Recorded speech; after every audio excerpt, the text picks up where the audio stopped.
She was sitting in my living room when I got home from my walk. That alone was wrong. I hadn't given her a key. I hadn't invited her. The front door was unlocked because Dot had let her in before leaving for the grocery store, and I came through that door on a Tuesday morning in March to find my stepdaughter on my couch, and a woman I had never met sitting across from her with a leather portfolio open on her lap, papers on the coffee table, my name at the top. Melissa introduced the woman as a patient advocate who was there to help us think through some options. I looked at the papers. I knew what they were before I read the first line. A durable power of attorney transfers control of a person's finances and medical decisions to someone else. That someone else was my stepdaughter, the girl I had raised since she was 3 years old. I sat down, crossed my arms, said, "What firm did you say you work for?" She told me. I said, "I'm going to need you both to leave now." What Melissa didn't know was that 3 weeks before that Tuesday, I had sat in a neurologist's office on 5th Avenue and been declared, in writing, completely cognitively competent. I had the report in my files, right next to my PI license. My name is Raymond Caulfield. People who know me call me Ray. I am 67 years old and I live in a 3-bedroom house on Breckenridge Street in Pittsburgh, Pennsylvania with my wife Dorothy Dot, who I have been married to for 38 years. Dot teaches piano lessons in the front room on Tuesday and Thursday afternoons. The house smells like coffee and rosin and old paper, and I would not change one thing about it. I spent 8 years as an Allegheny County Sheriff's deputy before I got my private investigator's license in 1991. 26 years of active casework after that, domestic cases, insurance fraud, missing persons, corporate surveillance, 2 homicide assists for defense attorneys that I am still proud of. I retired from active casework in 2017. I kept my license current. Old habit. A PI license is like a fishing license. You keep it because you never know when you'll need it.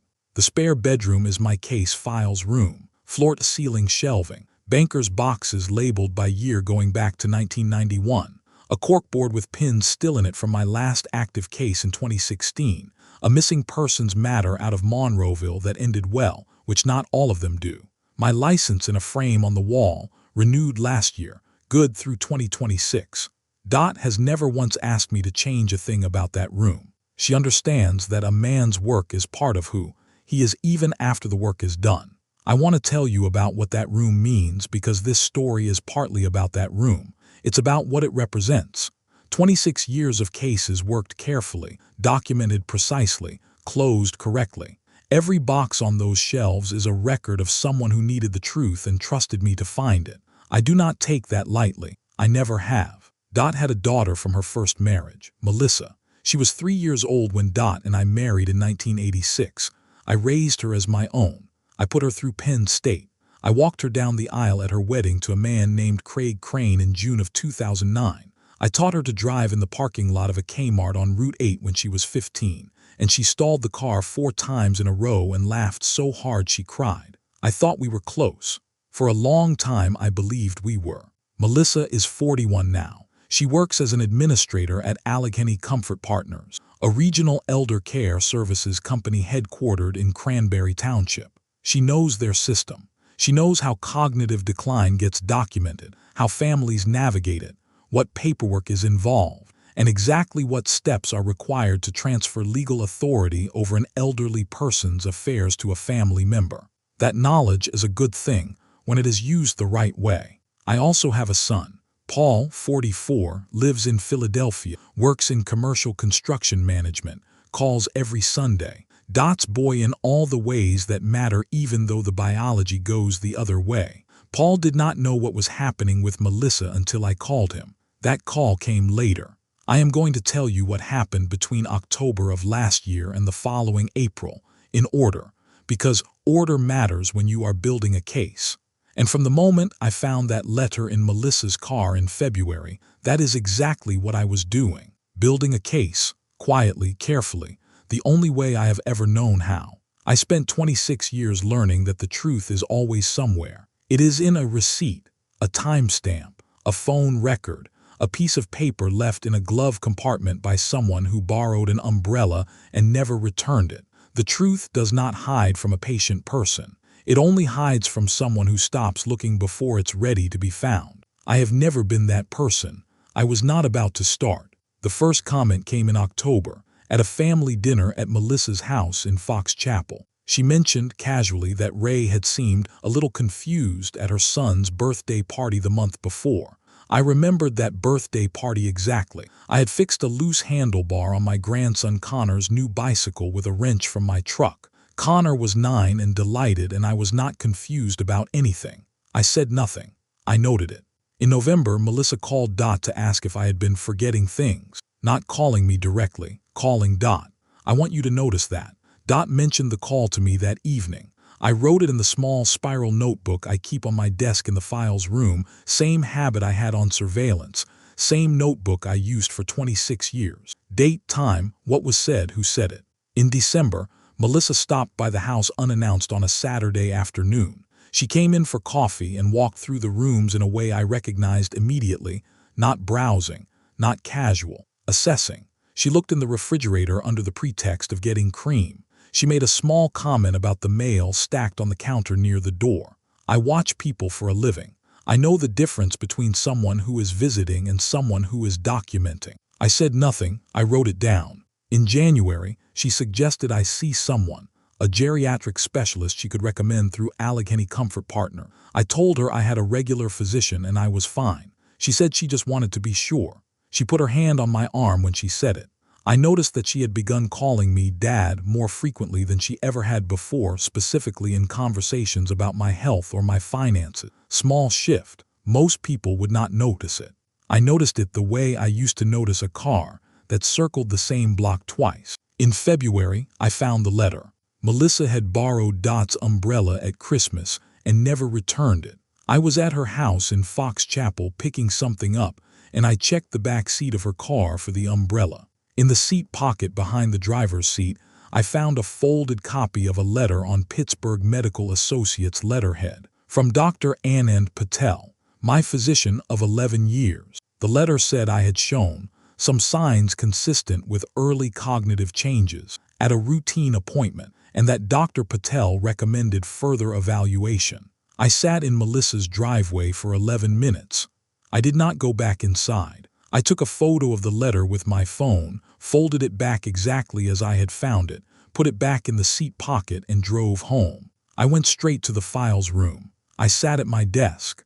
I looked at the corkboard from the 2016 Monroeville case, still pinned the way I left it, and I thought about what I had just seen and what it meant and what the logical next step was. Then I drove to UPMC Presbyterian on 5th Avenue and made an appointment with a neurologist. Here is what I want you to understand about that decision. I was not afraid.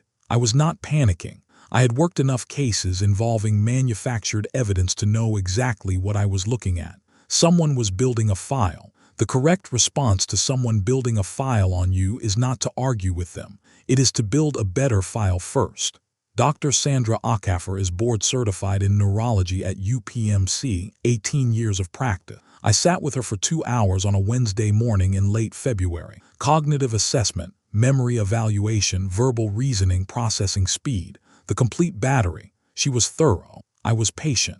At the end, she set down her notes and said, "Mr. Caulfield, you are cognitively intact. There is nothing here that concerns me." Her written report was dated February 28th, signed, UPMC letterhead. Sealed copy in an envelope I took home and put in the files room between the 2015 and 2016 boxes, where I would know exactly where it was. 3 weeks later, Melissa was in my living room with the power of attorney papers. She thought she had the only file. She had no idea I had been working mine since February. I called Vic Sardine. The afternoon Melissa and Sandra Reeves left my house. Vic and I worked together for the last 11 years of my active career. 2006 to 2017. He still runs Sardino Investigative Services out of an office on Penn Avenue, still takes cases, still has the patience of a man who once sat in a parked Buick across from a warehouse in Homestead for 14 straight hours waiting for one light to come on. I trust Vic the way you trust someone who has seen you work under pressure and never once doubted your read of a situation. I laid everything on his desk. Dr. Patel's letter, the power of attorney papers, the patient advocate's business card, the February 28th neurological evaluation. I put them down in that order and I let him look. He picked up the business card last, looked at the front, looked at the back. Then he looked at me and said, "Allegheny Comfort Partners." I said, "Same company Melissa works for." He put the card down. "Give me 48 hours. What Vic confirmed within those 48 hours. Sandra Reeves, the woman Melissa had brought to my living room as a neutral patient advocate, was a direct colleague of Melissa's at Allegheny Comfort Partner. Same company, same building, same floor. Not a neutral third party, not an independent professional. An inside placement. Melissa had brought her own coworker to my house with paperwork designed to look official and authoritative. It was a performance, and I had walked into the middle of it. Then Vic looked at something else. He reviewed Dr. Patel's letter against my medical appointment records, which I had requested in full from Pittsburgh Medical Associates. Dr. Patel's letter was dated January 31st. The appointment it referenced had taken place on December 14th, 6 weeks between the visit and the letter. Vic asked what happened in those 6 weeks. I checked the text messages between Melissa and Dot. Dot showed me the thread without hesitation, without being asked twice. On January 22nd, Melissa had texted Dot, "Stopped by Dad's doctor's office today to ask about resources for families. Nice people there." 9 days before the letter was written, Vic set down the printout and said, "Ray, she coached that letter." I already knew. I needed him to say it out loud, so it was said. I connected next with Thomas Warwick, an elder law attorney on Grant Street, Pittsburgh, referred to me by Judge Harriet Bloom, a retired Allegheny County family court judge I had worked cases for across 15 years. Thomas reviewed every document in order. He confirmed 3 things.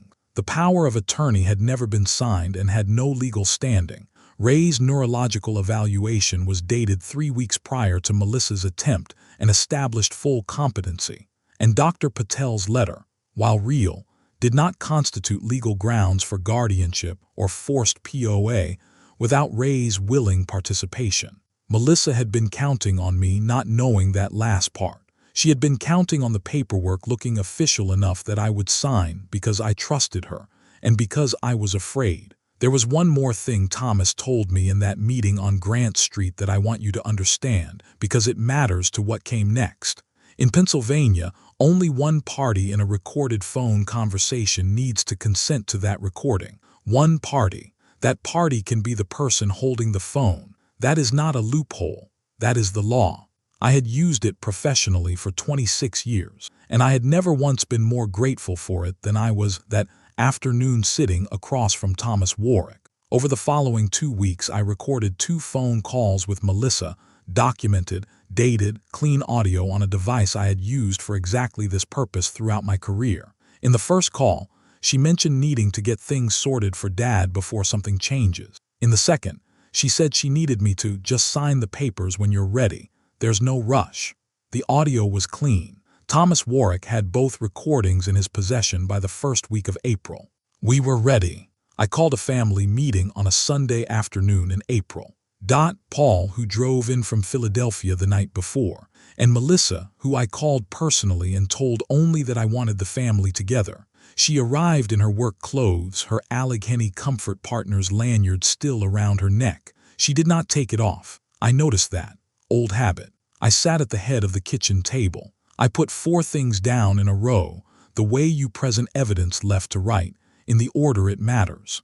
First, Dr. Acker's neurological evaluation, February 28th, cognitively intact, nothing of concern. Second, Sandra Reeves' business card, Allegheny Comfort Partners, Melissa's employer, her colleague, not a neutral advocate. Third, a printed timeline, Melissa's visit to Dr. Patel's office, January 22nd, documented in her own text to Dot. Dr. Patel's letter, January 31st, 9 days. Fourth, Thomas Warwick's letter. Unsigned POA has no legal standing. Any further attempt to obtain POA through manufactured documentation constitutes elder financial abuse under Pennsylvania law. Penalty range included. I did not raise my voice. I went through each item. Then I took out my phone, opened the audio file, and played 12 seconds of the second recorded call, the part where Melissa said she needed me to sign the papers when I was ready. The room was quiet. Melissa said it had all been out of concern, that she loved me, that she was trying to help. I said, "I know what helping looks like, Melissa. I watched you grow up. This isn't what it looks like." She looked at the table. She did not look at Dot. Paul said nothing during the meeting. He has his mother's discipline. After Melissa left, he sat at that table for a long time. Then he said, "How long have you known?" I said, "Since February, when I found the letter." He said, "Why didn't you call me then?" I said, "Because I needed something to show you when I did." He understood that. He is his mother's son. Dot cried that night after everyone had gone, not loudly.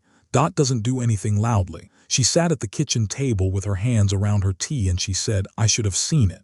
I told her she had trusted her daughter. That is not a flaw. That is who she is. I did not tell her she should have done anything differently because she shouldn't have. She raised a daughter who learned to use people's trust against them. That is not Dot's failure. It is Melissa's. Thomas Warwick filed a formal complaint with the Pennsylvania Department of Aging the following Monday. The complaint named Melissa Crane by name and position, and named Allegheny Comfort Partners as the employer of both Melissa and Sandra Reeves.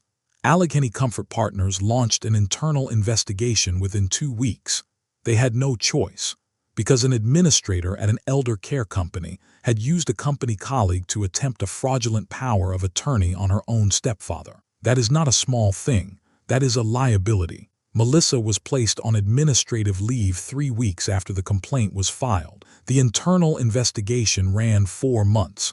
She did not return to that job at the end of it.